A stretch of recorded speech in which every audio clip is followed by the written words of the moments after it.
Hello दोस्तों, आज हम सुनेंगे वट सावित्री व्रत कथा।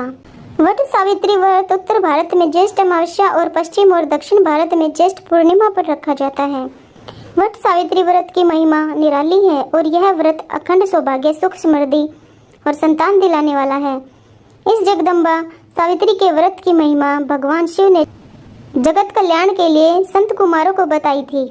इसमें शिवजी ने माँ सावित्री की कृपा से राजा अश्वपति के घर पैदा हुई लड़की, जिसका नाम माता के नाम पर ही सावित्री रखा गया था, उसके वट सावित्री व्रत रखने और यमराज से अपना सुहाग वापस पाने की पूरी कहानी बताई है। वट सावित्री व्रत में भक्त यह कथा जरूर सुनते हैं ताकि जैसे सावित्री और उसके परिजनों का कल्याण हुआ, वैसे ही व्रतियों को भी अखंड सुहाग मिले और उसके घर परिवार का कल्याण हो। वट सावित्री व्रत कथा के अनुसार एक बार संत कुमार ने भगवान शिव से ऐसे व्रत के बारे में पूछा कि हे भगवान शिव, ऐसे व्रत के बारे में बताइए जिससे कुलीन स्त्रियों को अखंड सौभाग्य, महाभाग्य और पुत्र पौत्र आदि का सुख मिले। इस पर भगवान शिव ने वट सावित्री व्रत की कथा सुनाई। भगवान ने कहा कि मद्र देश में अश्वपति नाम का एक राजा था। अश्वपति अत्यंत धर्मात्मा, ज्ञानी, वीर और वेद वेदांगों का ज्ञाता था। अति बलशाली और समस्त प्रकार के ऐश्वर्य से युक्त होते हुए भी राजा के जीवन में संतान सुख नहीं था। संतान के उद्देश्य से राजा अपने धर्मपत्नी के साथ विभिन्न प्रकार के तप, पूजा और आराधना करता था। इसी कड़ी में राजा अश्वपति देवी सावित्री के मंत्रों का जप भी करता था और उनके निमित्त भक्तिपूर्व आहुति भी अर्पित करता था। हे संत कुमार, राजा की आराधना से देवी प्रसन्न हुई। राजा भूभुवस्व के तेज से युक्त और अक्ष सूत्र कमंडलू धारण किए संपूर्ण सृष्टि में पूजनीय देवी सावित्री के दर्शन कर धन्य हो गया। राजा ने देवी माँ को हर्षित हृदय के साथ भक्ति पूर्वक साष्टांग प्रणाम किया। राजा अश्वपति को दंड की भांति भूमि पर पड़ा देखकर देवी माँ ने कहा, हे राजन, मैं तुम्हारी भक्ति से अति प्रसन्न हूँ, अतः इच्छित वर मांगो। इस पर राजा ने कहा, हे देवी, मैं निसंतान हूँ, मैं एक उत्तम पुत्र का वरदान चाहता हूँ। हे जगदम्बा सावित्री, पुत्र के अतिरिक्त मेरी अन्य कोई कामना नहीं है। आपकी कृपा से पृथ्वी पर उपस्थित समस्त दुर्लभ पदार्थ मेरे महल में उपलब्ध हैं। हे महादेवी, सभी सुख सौभाग्य मुझे आपकी दया से ही प्राप्त हैं, अतः मुझे पुत्र प्राप्ति का आशीर्वाद दे माँ। राजा की प्रार्थना पर देवी सावित्री ने राजा से कहा कि हे राजन, तुम्हारे भाग्य में पुत्र नहीं है, लेकिन भविष्य में एक कन्या होगी। वह स्वयं का और अपने पति दोनों के कुल का उद्धार करने वाली होगी। हे राजसदुल, जो मेरा नाम है उस कन्या का भी वही नाम होगा। हे मुनिश्रेष्ठ, राजा को संतान प्राप्ति का वर प्रदान करने के बाद देवी अंतर्ध्यान हो गई। राजा आनंद मगन हो गया। कुछ दिन बीतने के बाद रानी ने गर्भ धारण कर लिया और पूर्ण समय होने पर प्रसव हुआ। सावित्री का जाप करने के कारण प्रसन्न हो देवी सावित्री ने वरदान दिया था, अतः नवजात कन्या का नाम सावित्री ही रखा गया। उस कन्या के नयन कमल दल की भांति थे और उसके मुखमंडल पर देवी के समान ही तेज उपस्थित था। जिस प्रकार आकाश में चंद्रमा की कलाओं में वृद्धि होती है, उसी प्रकार उस कन्या के तेज और कांति में भी वृद्धि होती थी। वह ब्रह्मा की सावित्री थी। विशाल नयनों वाली देवी लक्ष्मी ही थी। अपनी पुत्री की हेम गर्भ के समान आभा देखकर राजा चिंतित हुए। उसकी पुत्री सावित्री के समान कोई सुंदर नहीं था। उसके तेज के समक्ष उसे मांगने का कोई साहस ही नहीं रखता था। उसके रूप और तेज का दर्शन करने वाले राजा भी स्तंभित हो जाते थे। एक दिन राजा ने कमल नयनी से कहा, हे पुत्री, तेरे विवाह का समय आ गया है, लेकिन कोई भी तुझसे विवाह करने का प्रस्ताव नहीं ला रहा है। अतः जो भी गुणवान वर मिले और जिसके कुटुंब और व्यवहार से तुझे आनंद मिले, उससे तू स्वयं ही विवाह कर ले। यह कहकर वृद्ध मंत्रियों और नाना प्रकार के वस्त्र अलंकारों के साथ पुत्री को भेज दिया। राजा क्षण मात्र के लिए बैठा ही था कि उसी समय वहां देवर्षि नारद आ गए। राजा ने अधर्य अर्पण और चरण प्रक्षालन कर देवर्षि नारद को आसन ग्रहण कराया। पूजन आदि करके राजा ने देवर्षि नारद से कहा कि आपके दर्शन करके मैं पवित्र हो गया हूँ, आपने मुझे पावन कर दिया है। राजा देवर्षि नारद से बातचीत कर ही रहे थे कि उसी समय आश्रम से कमल नयनी सावित्री उन्हीं वृद्ध मंत्रियों सहित वहां लौट आई। सर्वप्रथम तो सावित्री ने अपने पूज्य पिताजी की वंदना की, फिर देवर्षि को प्रणाम किया। सावित्री के दर्शन कर देवर्षि नारद बोले, हे राजन, देवगर्भ के समान तेज वाली यह सुंदरी विवाह योग्य है, अतः तुम इसके विवाह के लिए किसी योग्य वर को क्यों नहीं ढूंढ रहे हो? राजा ने उत्तर दिया, हे मुनिश्रेष्ठ, मैंने सावित्री को इसी कार्य के लिए भेजा था। अभी यह लौट आई है। ऐसा लगता है इसने अपने पति का चयन कर लिया है। कृपया आप ही पूछ लीजिए। देवर्षि नारद के प्रश्न करने पर सावित्री ने उत्तर दिया कि हे मुनि श्रेष्ठ, आश्रम में घुमतसेन का पुत्र सत्यवान है। मैंने उसका ही अपने पति के रूप में चयन किया है। सावित्री के मुख से यह सुनते ही देवर्षि नारद ने कहा कि हे राजन, आपकी पुत्री ने यह अत्यंत अनुचित कार्य किया है। इसने सत्यवान के विषय में बिना कुछ जाने ही उसका वर्ण कर लिया। यद्यपि वह अत्यंत सद्गुणी है, लोकप्रिय है और उसके माता पिता भी सत्यवादी हैं। वह स्वयं भी सदैव सत्य ही बोलता है, इसलिए सत्यवान के नाम से विख्यात है। इसे अशोक प्रिय है और यह मिट्टी के घोड़ों के साथ ही खेलता है। वह चित्र भी अशोक के ही काटता है, इस कारण उसका एक नाम चित्रासुर भी है। वह सौंदर्य और सद्गुणों से परिपूर्ण है और समस्त शास्त्रों को जानने वाला है। उसके समान कोई मनुष्य नहीं है। जिस प्रकार रत्नों से महासागर परिपूर्ण होता है, उसी प्रकार सत्यवान भी समस्त गुणों से संपन्न है। लेकिन उसका एक ही दोष उसके समस्त गुणों को कम कर देता है। वह है अब उसकी आयु 1 ही वर्ष बची है। इसके बाद वह देह त्याग कर देगा। देवर्षि नारद की बात सुनकर अशोपति बोले, हे पुत्री सावित्री, तेरा कल्याण हो। तू किसी अन्य वर से विवाह कर ले। हे शुभलोचने, यही तेरे विवाह का अनुकूल समय है। इस पर सावित्री ने कहा कि हे पिताजी, मैंने मन से जिसका वर्ण किया है वही मेरा पति होगा। अब मैं किसी अन्य पुरुष का वर्ण नहीं कर सकती। राजा की आज्ञा, पंडित का वचन और कन्यादान एक ही बार होता है। अब सगुण, निर्गुण, मूर्ख, पंडित, दीर्घायु, अल्पायु आदि कुछ भी हो, मेरा पति सत्यवान ही होगा। यह सुनकर देवर्षि नारद ने कहा, हे राजन, सावित्री ने सत्यवान से विवाह करने का दृढ़ निश्चय कर लिया है, अतः आप शीघ्र ही इसका विवाह करके पति के साथ भेज दें। यह कहकर देवर्षि नारद वहां से अंतर्ध्यान हो गए। भगवान शिव बोले कि सावित्री के अचल स्थिर बुद्धि और निश्चल हृदय को देखकर राजा सावित्री और नाना प्रकार की धन संपदा के साथ वन में निवास कर रहे वृद्ध और नेत्रहीन घुमतसेन के पास पहुँचे। इस समय घुमतसेन एक वृक्ष के नीचे सुस्ता रहा था। राजा के साथ वृद्ध मंत्री और कुछ अनुयायी भी थे। सावित्री और अशोपति ने घुमतसेन के चरण स्पर्श किए और अपना परिचय देते हुए पास में ही खड़े हो गए। घुमतसेन ने राजा से आने का कारण पूछा और वन के कंद मूल फल आदि से स्वागत सत्कार किया। इसके बाद घुमतसेन ने राजा अशोपति से कुशल क्षेम पूछा। इस पर अशोपति ने कहा कि आपके दर्शन मात्र से मेरा मंगल हो गया है। मेरी सावित्री नाम की पुत्री आपके पुत्र से प्रेम करती है। इसने स्वयं ही आपके पुत्र को अपने पति के रूप में चुन लिया है।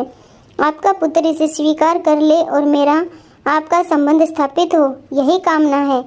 घुमतसेन ने कहा कि हे राजन, मैं वृद्ध और दृष्टिहीन हूँ। मेरा भोजन कंदमूल फल आदि है। राज्य छिन गया है। मेरा पुत्र भी वन्य संसाधनों पर ही निर्वाह करता है। आपकी पुत्री वन्य जीवन के कष्टों को कैसे सहन करेगी? भला इसे इन दुखों का अर्थ कहाँ मालूम होगा? यही कारण है कि मैं इस विवाह प्रस्ताव को स्वीकार नहीं कर सकता। घुमतसेन के मन की दुविधा को समझते हुए राजा अशोपति ने कहा, मेरी पुत्री ने इन सभी तथ्यों को ज्ञात कर ही सत्यवान का वर्ण किया है। हे मान देने वाले, निसंदेह आपके पुत्र का सानिध्य मेरी पुत्री को स्वर्ग के समान प्रतीत होगा। अशोपति के वचनों को सुन उस घुमतसेन राजश्री ने सावित्री और सत्यवान के विवाह के लिए हामी भर दी। विवाह के बाद अशोपति ने अनेक प्रकार से राजर्षि घुमतसेन अभिवादन किया और अपनी राजधानी लौट आई। सत्यवान को पति के रूप में प्राप्त कर सावित्री उसी प्रकार आनंद विभोर हो गई जिस प्रकार इंद्र को प्राप्त कर सची आनंदित होती हैं। सत्यवान भी सावित्री को पत्नी रूप में प्राप्त कर अत्यधिक हर्षित और आनंदित हो रहा था। लेकिन सावित्री के मन में अभी भी देवर्षि नारद की बातें गूंजती रहती थी। वह दिनों की गिनती करती रहती थी और सत्यवान का अंत समय निकट आने की चिंता में गृहस्थ जीवन का आनंद नहीं ले पा रही थी। इसलिए उसने वट सावित्री व्रत करने का संकल्प किया और दिन रात व्रत में ही लीन हो गई। 3 रात्रि पूर्ण कर पितृ देवताओं का तर्पण किया और सास ससुर की चरण वंदना कर पूजन किया। इस बीच समय नजदीक आने पर सत्यवान एक विशाल कठोर कुल्हाड़ी लेकर वन की ओर जाने लगा। किसी अनहोनी की आशंका से सावित्री ने सत्यवान से आग्रह किया कि कृपया आप इस समय वन न जाएं। यदि जाने के इच्छुक ही हैं तो मुझे भी साथ आने दें। इस आश्रम में निवास करते हुए 1 वर्ष बीत गया है। मैंने आज तक वन नहीं देखा, मेरी भी वन भ्रमण की कामना है। हे स्वामी, मुझे अपने साथ लेकर चलें। सत्यवान ने कहा, हे प्रेयसी, मैं स्वतंत्र नहीं हूँ, मेरे माता पिता से आज्ञा ले लो और यदि वे कहते हैं तो मेरे साथ चलो। सत्यवान की बात सुनकर सावित्री सास ससुर के पास जाकर बोली, मैं वन भ्रमण करना चाहती हूँ, कृपया मुझे आज्ञा दें। मेरा हृदय अपने पति के साथ वन भ्रमण के लिए अधीर हो रहा है। यह सुनकर गुमुत्से ने कहा, हे कल्याणी, आपने व्रत किया है, अतः उसका पारण कर लीजिए, इसके बाद वन चली जाना। सावित्री बोली, मैंने यह अनुष्ठान पूरा कर लिया है और चंद्रोदय के बाद भोजन ग्रहण करूंगी। इस समय मेरा मन पति के साथ वन भ्रमण के लिए लालायित है। हे राजन, मुझे मेरे प्रिय पति के सानिध्य में किसी प्रकार का कष्ट नहीं होगा। यह सुनकर गुमुत्से ने कहा, जैसा आपको उचित लगे प्रसन्नता पूर्वक वैसा ही करें। सावित्री ने सास ससुर की चरण वंदना की और सत्यवान के साथ वन को प्रस्थान किया। पति की मृत्यु का समय निकट था, अतः सावित्री लगातार उसे ही देख रही थी। संपूर्ण वन विविध प्रकार के सुंदर पुष्पों से सुसज्जित था। सुंदर हिरण वायु वेग से यहाँ वहाँ दौड़ रहे थे। सावित्री इस दृश्य को देखते हुए वन में चली जा रही थी, लेकिन मन में सत्यवान की मृत्यु के विषय विचार कर डरी भी थी। सत्यवान कठिन परिश्रम करते हुए शीघ्रता से लकड़ी और फल जुटाने लगा। परम पतिव्रता महासती सावित्री बैठी हुई थी। उसी समय लकड़ी का भार उठाते हुए सत्यवान के सिर में दर्द उठा और उसका शरीर कांपने लगा। वह वट वृक्ष के पास आकर सावित्री से बोला, मेरा शरीर कांप रहा है, मेरे सिर में जोर का दर्द उठा है, ऐसा लग रहा है जैसे मेरे सिर में कांटे चुभ रहे हैं। हे सुव्रते, हे प्राण प्रिय, मैं तेरी गोद में विश्राम करना चाहता हूँ। सावित्री सत्यवान की मृत्यु के समय को जानती थी। उसे पता चल गया था कि काल का आगमन हो गया है, अतः वह उसी स्थान पर बैठ गई और सत्यवान भी उसकी गोद में मस्तक रखकर सोने लगा। उसी क्षण वहाँ काले और भूरे रंग का व्यक्ति प्रकट हुआ। उसकी देह से तेज निकल रहा था। उसने सावित्री से बोला, छोड़ दे इसे। सावित्री ने प्रश्न किया कि संसार को भयभीत करने वाले आप कौन हैं? मुझे कोई भी पुरुष भयभीत नहीं कर सकता। यह सुनकर लोकों में भयंकर यम ने कहा, हे वरारोहे, तेरे पति की आयु समाप्त हो गई है, इसे अपने पास में बांधकर ले जाने आया हूँ। यमराज की बात सुनकर सावित्री बोली, हे प्रभु, मैंने तो यह सुना कि आपके दूत अर्थात यमदूत प्राणी को लेने आते हैं, लेकिन आपके स्वयं उपस्थित होने का क्या कारण है?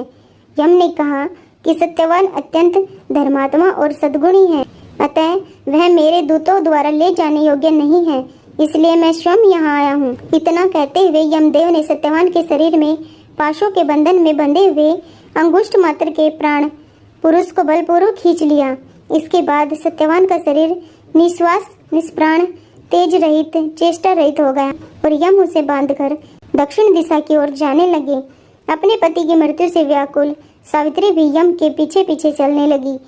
सावित्री अपने व्रत नियम आदि से सिद्ध हो चुकी थी और परम पतिव्रता थी, अतः यम के पीछे जाना उसके लिए सुलभ था। यम ने सावित्री को अपने पीछे आता देखा तो कहा, जा इसका अंत्येष्टि संस्कार कर।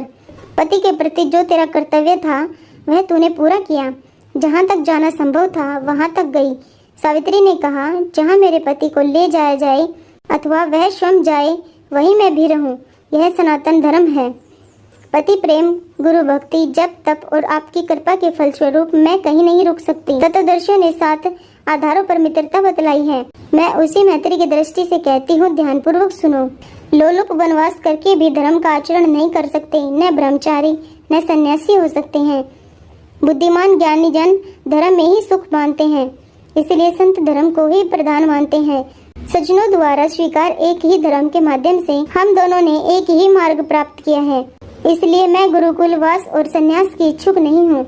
इस गृहस्थ्य धर्म को ही सज्जनों ने सर्वोच्च कहा है। यम बोले, हे अनिंदिते, तेरे द्वारा कहा प्रत्येक शब्द व्यंग्य से परिपूर्ण है।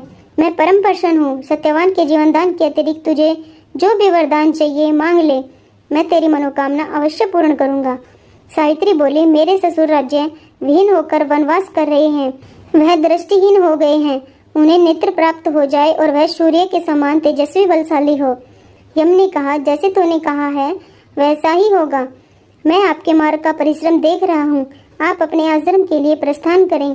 सावित्री बोली, आप जहाँ मेरे पति को लेकर चलेंगे मैं भी वहीं चलूंगी। इसमें मुझे कोई कष्ट नहीं होगा। सज्जनों के सानिध्य की कामना सभी करते हैं। सज्जनों का संग कभी निष्फल नहीं होता है, अतः सदैव सज्जनों की संगति करनी चाहिए। यम ने कहा, आपका कथन मेरे मनोनुकूल है, बुद्धि बल में वृद्धि करने वाला और अत्यंत हितकारी है। हे भामिनी, सत्यवान के जीवन के अतिरिक्त कोई अन्य दूसरा वर मांग ले। इस पर सावित्री बोली, मेरे ससुर का छीना हुआ राज्य पुनः उन्हें प्राप्त हो जाए और वह धर्म कर्म कभी न त्यागे। यम ने कहा, कुछ ही समय में आपके ससुर को उसका राज्य प्राप्त हो जाएगा और वह कभी धर्म से विमुख नहीं होगा। तेरी मनोकामना पूर्ण हुई, अब घर को लौट जा, व्यर्थ कष्ट क्यों करती है। सावित्री बोली, मुझे ज्ञात है कि आपने प्रजा को नियम के बंधन में बांधा हुआ है, इसलिए यम के रूप में विख्यात है। मन वाणी अंतःकरण से किसी से शत्रुता न करना, दान करना, आग्रह का परित्याग करना, यह सज्जनों का सनातन धर्म है। इसी प्रकार यह लोक है। यहाँ शक्तिशाली सज्जन मनुष्य शत्रुओं पर भी दया करते हैं। यम बोले, आपके वचन मुझे ठीक उसी प्रकार प्रतीत होते हैं जैसे प्यासे को जल। सत्यवान के प्राणों के अतिरिक्त जो उचित लगे मांग ले। सावित्री ने कहा, मेरा तीसरा वरदान यह है कि मेरे पुत्रहीन पिता को 100 कुलवर्धक औरस पुत्र प्राप्त हो। यम ने कहा, तेरे पिता को शुभ लक्षणों से युक्त 100 पुत्र प्राप्त होंगे। हे भामिनी, तुम्हारी समस्त कामनाएं पूर्ण हुई, अब लौट जाओ, बहुत दूर आ चुकी हो। सावित्री बोली, पति के समक्ष मेरे लिए कुछ दूर नहीं है। मेरा मन पति समीप बहुत दूर तक भी पहुंच जाता है। मुझे कुछ स्मरण हो आया, उसे भी सुनिए। आप आदित्य के प्रति पुत्र हैं, इसलिए ज्ञानी जन आपको वैवस्वत कहते हैं। आप प्रजा से समान व्यवहार करते हैं, इसलिए आपको धर्मराज कहते हैं। संसार में व्यक्तियों को स्वयं से अधिक सज्जनों पर विश्वास होता है, इसी कारण सज्जन सभी को प्रिय होते हैं। यम ने कहा, जो जैसा वर्णन किया है ऐसा मैंने पूर्व में कभी नहीं सुना। मैं तेरे वचनों से अति प्रसन्न हूँ। सत्यवान के जीवन के अतिरिक्त जो कामना हो मांग ले। सावित्री बोली, मुझे सत्यवान से ही औरस पुत्र हो। हम दोनों का बलशाली वीर्यशाली 100 पुत्रों का कुल हो, यही मेरा चौथा वरदान है। यम ने कहा, तथास्तु, तेरा और सत्यवान का 100 पुत्रों से युक्त परिवार होगा। अब वापस लौट जा, बहुत दूर आ चुकी है। सावित्री ने कहा, सज्जनों की वृद्धि सदा धर्म में ही रहती है, न तो सत्पुरुष उसमें दुखी होते हैं और न ही विचलित होते हैं। सज्जनों का सज्जनों से संग कभी व्यर्थ नहीं होता, उन्हें किसी प्रकार का भय नहीं होता। संत हो या सत्य, संत ही सत्य से सूर्य को संचालित कर रहे हैं, तप से पृथ्वी को धारण कर रहे हैं। हे राजन, सत्य ही भूत भविष्य की गति है। सज्जनों के मध्य सज्जन दुखी नहीं होते, सज्जनों का यही व्यवहार है। सज्जन किसी का कार्य करते हुए किसी फल की अपेक्षा नहीं रखते। सज्जनों की कृपा कभी व्यर्थ नहीं जाती, न उनके संग में धन और मान का नाश होता है, इसलिए सज्जन रक्षक होते हैं। यम ने कहा, तेरे द्वारा कहे मनोनुकूल, धर्मानुकूल और अर्थयुक्त वचनों को सुनकर तेरे प्रति मेरी भक्ति बढ़ती ही जाती है। अतः हे सचरित्र और वर मांग। सावित्री बोली, मैंने आपसे औरस पुत्र अर्थात दाम्पत्य सुख के साथ पुत्र का वरदान मांगा है और न ही मैंने किसी अन्य रीति से पुत्र प्राप्ति की कामना की है। अतः आप मुझे यह वरदान दें कि मेरा पति जीवित हो जाए, क्योंकि इसके बिना मैं भी मृत समान हूँ। पति के अभाव में मुझे स्वर्ग भी, स्त्री और जीवन आदि सुख कुछ नहीं चाहिए। आपने मुझे 100 औरस पुत्रों का वरदान दिया और आप स्वयं ही मेरे पति के प्राणों का हरण कर रहे हैं। इस कारण आपका वरदान कैसे फलीभूत होगा। मैं वरदान मांगती हूँ कि सत्यवान के प्राण पुनः लौट आएं। ऐसा करने से आपके ही वचन सत्य होंगे। यम ने तथास्तु कहकर सत्यवान के प्राणों को पास से मुक्त कर दिया और प्रसन्नता पूर्वक बोला, हे कुलनंदिनी, मैंने आपके पति को मुक्त कर दिया है। यह निरोग और सिद्धार्थ होगा। आप इसे ले जाएं। यह आपके साथ 400 वर्ष की आयु प्राप्त करेगा। सावित्री वट वृक्ष के समीप आ गई और सत्यवान के सिर को गोदी में रखकर बैठ गई। भगवान शिव ने कहा, हे ब्राह्मण, सत्यवान की चेतना लौट आई और वह बोला, हे वरारोहे, हे प्राण प्रिय, अभी मैंने एक स्वप्न देखा और सारा वृतांत सावित्री को सुनाया। सावित्री ने भी यम के साथ हुई अपनी बातचीत को सत्यवान को बताया। गुमुत्सेन अपने पुत्र के आने की प्रतीक्षा कर रहा था, लेकिन सायंकाल का समय होते ही वह व्याकुल हो उठा और यहाँ से वहाँ चारों दिशाओं में भागने लगा। गुमुत्सेन पुत्र की खोज में एक आश्रम से दूसरे आश्रम जाता और सभी से पूछता कि हम दोनों नेत्रहीनों की लकड़ी, मेरा प्रिय पुत्र चित्रासुर कहाँ गया? और हे पुत्र कहकर दुखी होता। उसी समय राजा के नेत्र खुल गए और उसकी दृष्टि लौट आई। इस चमत्कार को देखकर आश्रम के ब्राह्मण बोले, हे राजन, आपके तप के फलस्वरूप आपको आपकी दृष्टि लौट आई है, अतः यह नेत्र प्राप्ति संकेत है कि आपका पुत्र भी शीघ्र ही मिल जाएगा। भगवान शिव बोले, ब्राह्मण चर्चा कर ही रहे थे कि उसी समय सावित्री और सत्यवान लौट आए।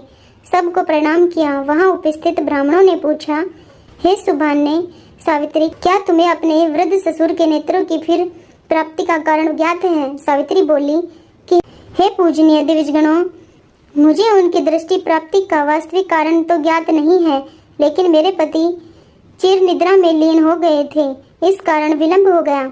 सत्यवान बोला, हे मुनिगणों, यह सभी सावित्री के व्रत के प्रभाव से ही हुआ है, मुझे कोई अन्य कारण नहीं प्रतीत होता, अतः यह सावित्री के तप का ही शुभ परिणाम है।